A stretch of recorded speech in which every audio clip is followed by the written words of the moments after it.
if I told you these few things that you could retire richer, have better well being, spend less, maximize your income? Well, geographic arbitrage may be for you. Whether retiring abroad or moving somewhere else domestically during your current lifestyle, we'll chop up how geographic arbitrage could help you accomplish your life and money goals. Let's chop.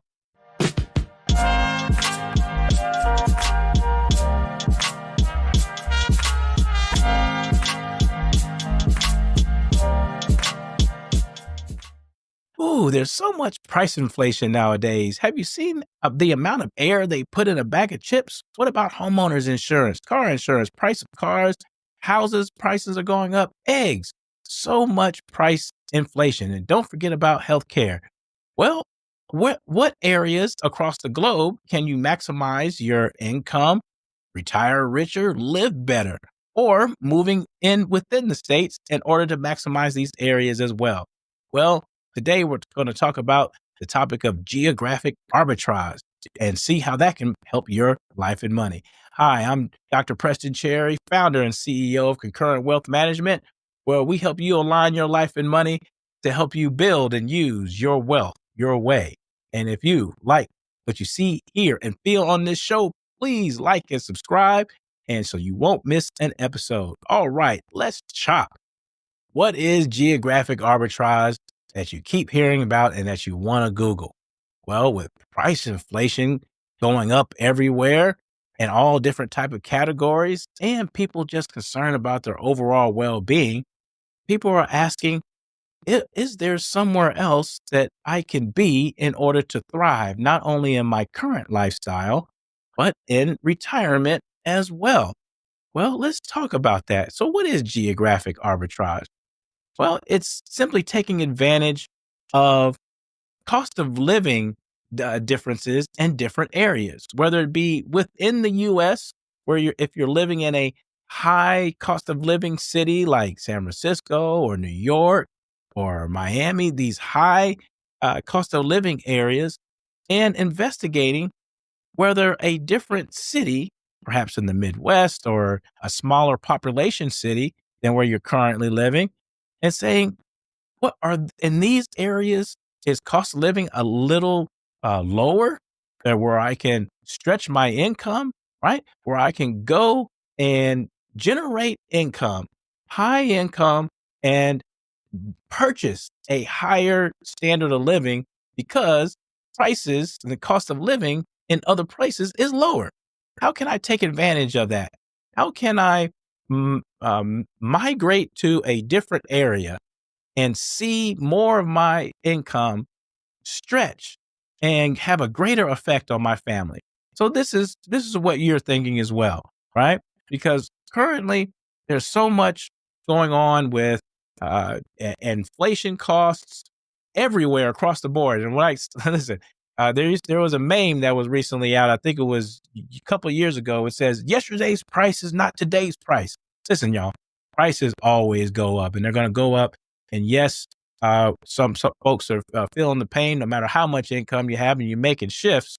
That said, there's different cities and different areas of the country and the world to where you can have your high income be more effective in funding a higher level of well-being and getting more lifestyle that you desire because costs are lower in other areas, right?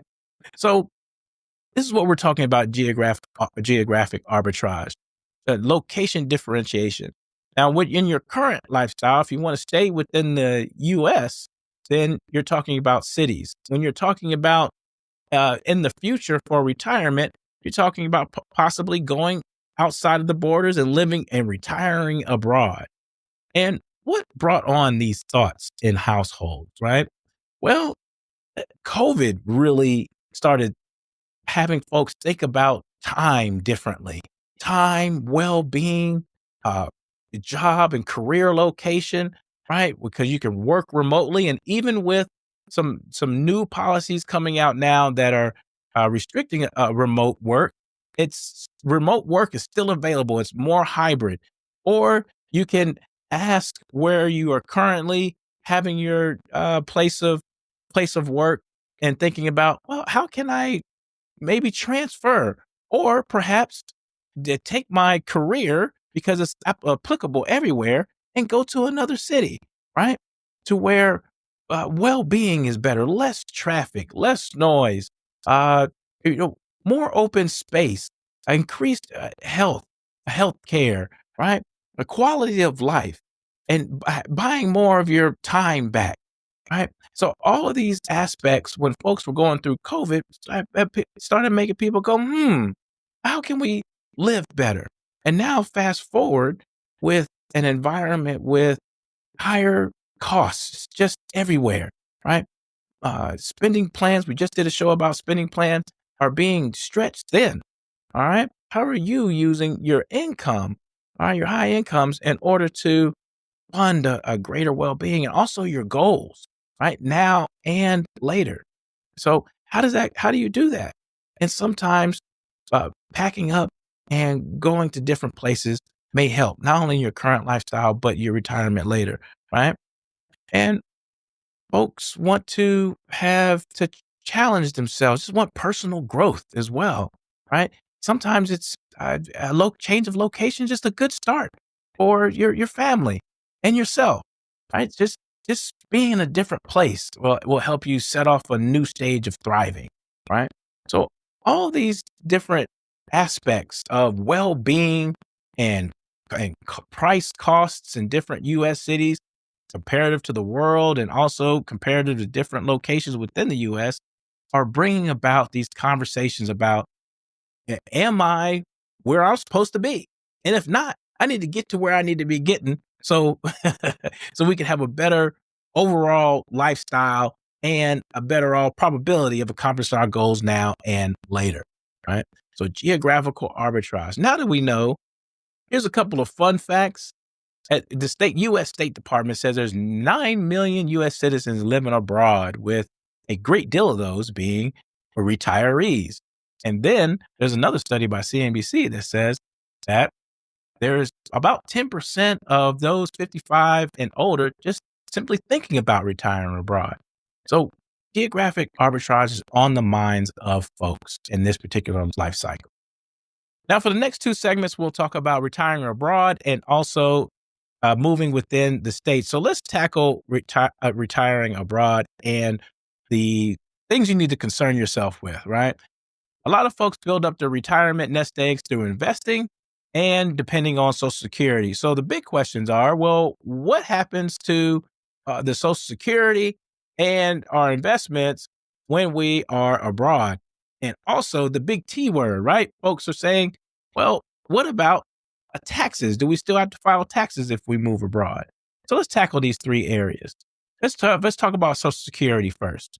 Now, Social Security, wherever you are, you're going to still pay tax if you're a U.S. citizen, and you can get your Social Security anywhere in the world. But there's a couple of efficient ways to do that, right? And you can get access to your investing. Just because you live abroad doesn't mean that you lose access to your Social Security investing or the obligation to pay tax. But there's ways to go about it. Now, this is not an exhaustive list, but here's some things you need to think about.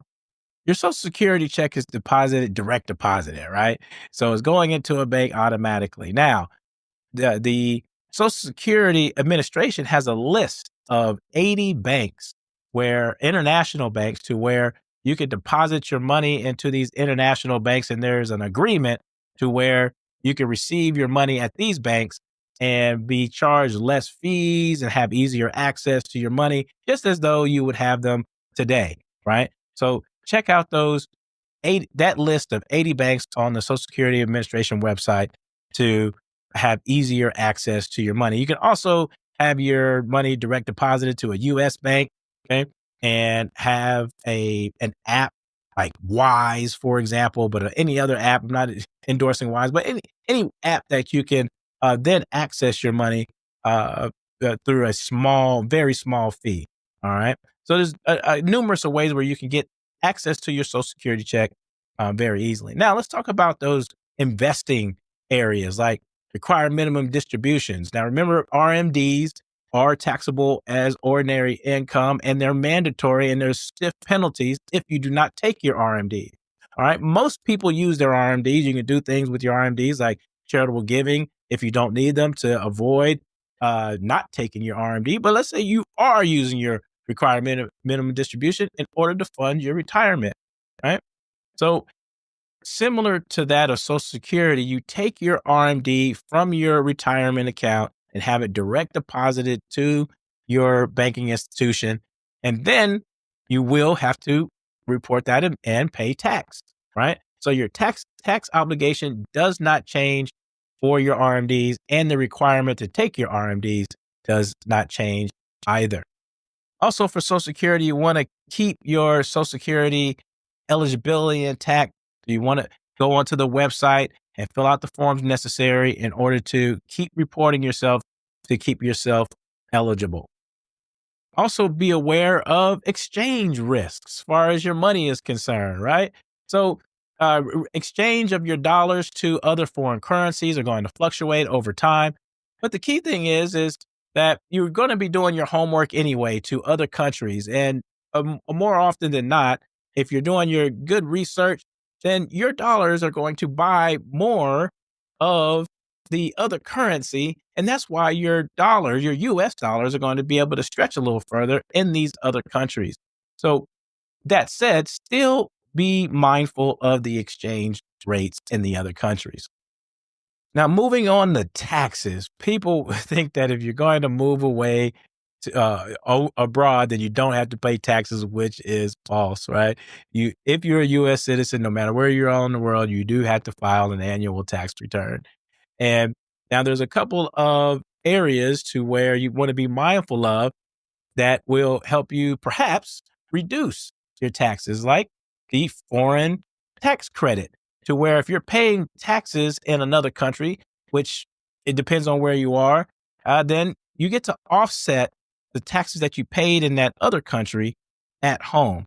So foreign tax credit could help you. And also foreign earned income exclusion upwards to the amounts of 120,000 will help you reduce your tax obligation.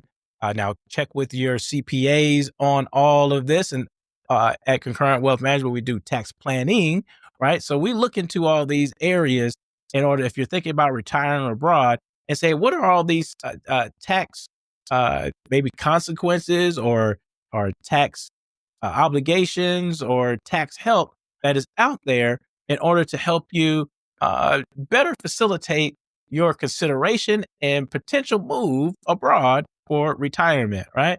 And so these are a couple of areas: the foreign tax credit and the foreign earned income exclusion amount, to help facilitate those areas. Also, too, when we talk about Social Security tax and investments, we also want to be mindful of visas, right? There's a lot of visa requirements. Now, I can share a story with you between my wife and I, because we are a multicultural household here, and we're multi-country, so multinationality.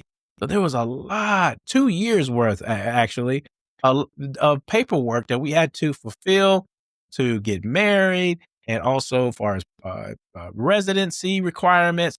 It was a lot of work, all right? But it was worth it because we're now married, we have a child. So that's why you need to align your why. Why are you doing it?